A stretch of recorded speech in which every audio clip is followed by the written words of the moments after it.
How's it going, everyone? Jesus here, aka Tyrant Dominus, and I'm here to tell you a little bit about Anchor. Anchor is the one-stop shop for recording, hosting, and distributing your podcast. And best of all, it's 100% free and ridiculously easy to use.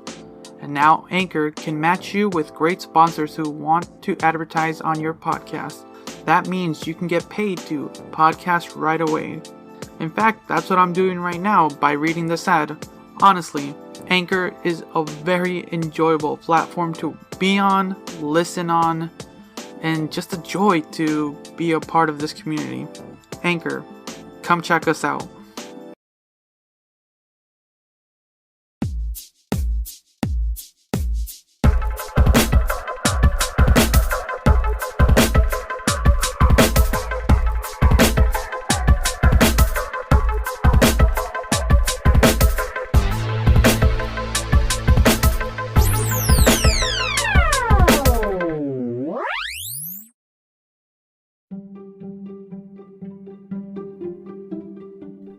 And welcome back to Reactioncast. This time around, we're going to be talking about Season 3 of Disenchantment.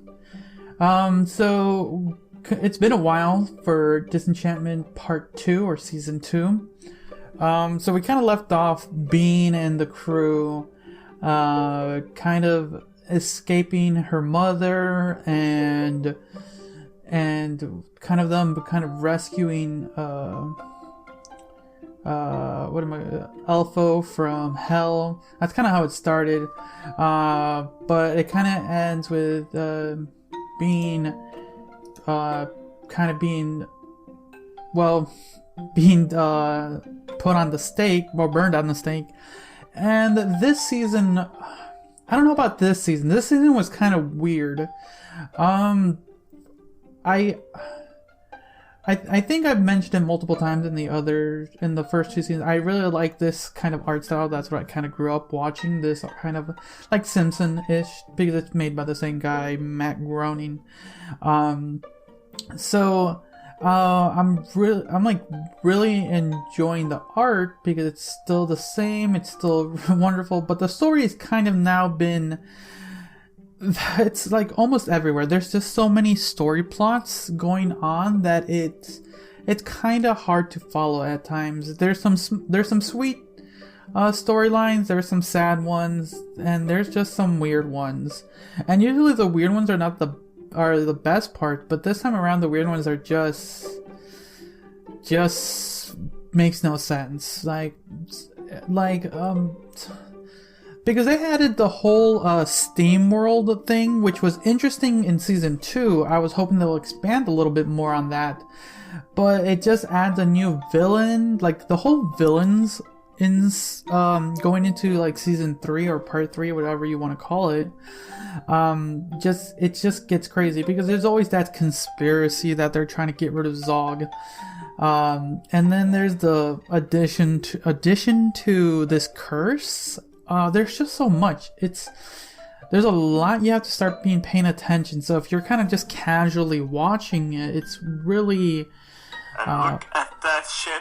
Yes, even my phone is wondering that. There's just it's just weird. I don't know how to explain it. It wasn't as entertaining as the last two seasons. The last two seasons, I was really enjoying watching this show, but this time around it just was subpar, I would say.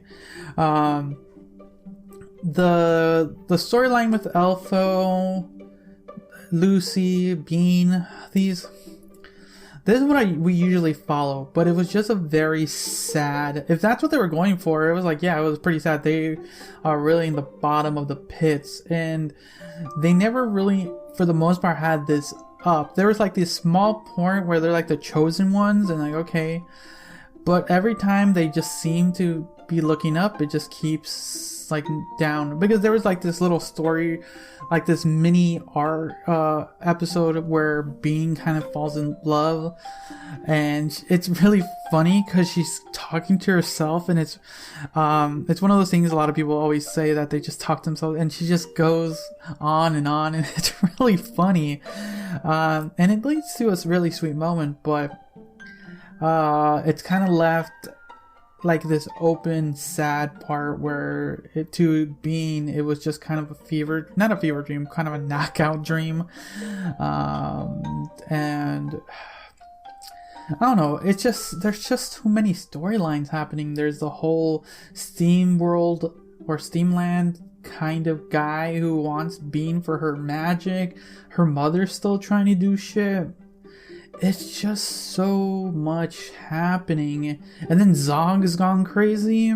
Like there's just too much to go for, and like honestly, trying to just see where like Bean, like the finale for Bean to become queen was interesting, and then kind of like Elfo sacrificing himself again to protect her. I don't know. It's I would say it's one of the weaker seasons. Yeah. It's, for me, it was one of the weaker seasons.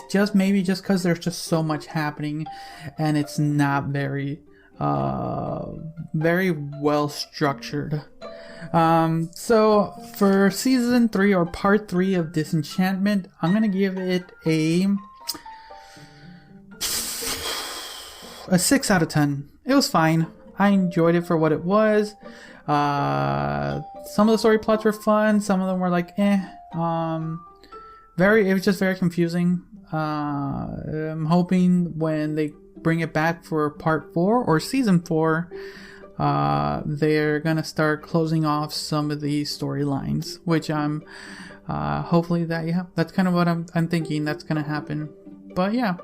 I didn't even talk about Bean's brother. Like, he had his own storyline, becoming a man and stuff. But yeah, that's for my thoughts for part 3 of Disenchantment. Let me know what you guys thought about it. So until next time, see ya.